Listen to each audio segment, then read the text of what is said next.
So ഇവിടെ നമ്മൾ യഷിനെ എടുക്കുകയാണെങ്കിൽ യഷിൻ്റെ ഫസ്റ്റ് സിനിമയല്ല KGF. യഷ് ഏകദേശം 20ഓളം സിനിമകൾ കന്നഡ ഫിലിം ഇൻഡസ്ട്രിയിൽ ചെയ്തൊരു ആക്ടറാണ്. റോക്കിംഗ് സ്റ്റാർ എന്നൊരു പേര് അദ്ദേഹത്തിനോട് ഉണ്ട്. വളരെ ഒരു ഫാൻ ബേസും അദ്ദേഹത്തിനോട് ഉണ്ടായിരുന്നു. സോ ഏകദേശം 20ഓളം സിനിമകൾ ചെയ്തിട്ടാണ് അദ്ദേഹം KGFൽ വരുന്നത്.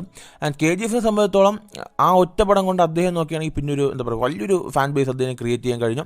ഇവിടെ കേരളത്തിൽ പോലും പടത്തിന് വളരെ വലിയ സ്വീകാര്യത കൈവന്നു. നോക്കുകയാണെങ്കിൽ അത് വലിയൊരു ഫാൻ ബേസ്. ആൻഡ് ഇപ്പോൾ നോക്കുകയാണെങ്കിൽ യഷ് നോക്കുകയാണെങ്കിൽ KGFൻ്റെ ആ ഒരു ഇത് കഴിഞ്ഞിട്ട് അദ്ദേഹം ചെയ്യുന്നൊരു പടമാണ് ടോക്സിക്. ഞാൻ നേരത്തെ പറഞ്ഞ പോലെ തന്നെ ഈ ഒരു ട്രെയിലർ ഈ ഒരു ടോക്സിക് എന്ന സിനിമ നടക്കുന്ന കാര്യം അറിയാത്ത ഒരാളെടുത്ത് ഈ ഒരു ട്രെയിലർ കൊണ്ട് കാണിച്ചാൽ പുള്ളി വിചാരിക്കും ഇത് KGFൻ്റെ തേർഡ് പാർട്ടാണെന്ന്. കാരണം അങ്ങനെയാണ് സെറ്റ് ചെയ്തിരിക്കുന്നത്.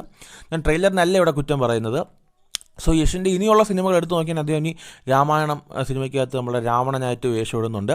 സോ പ്രഭാസിന് സംഭവിച്ച ആ ഒരു കാര്യം, അതായത് തൻ്റെ ഫാൻഡം മാത്രം ഉപയോഗിച്ച് സിനിമകൾ ചെയ്താൽ ചിലപ്പോൾ അത് കൈ കൊടുക്കില്ല, അതൊരു ബിഗ് ജോക്കായിട്ട് മാറും. സോ നിങ്ങളുടെ അഭിപ്രായം എന്താണ്?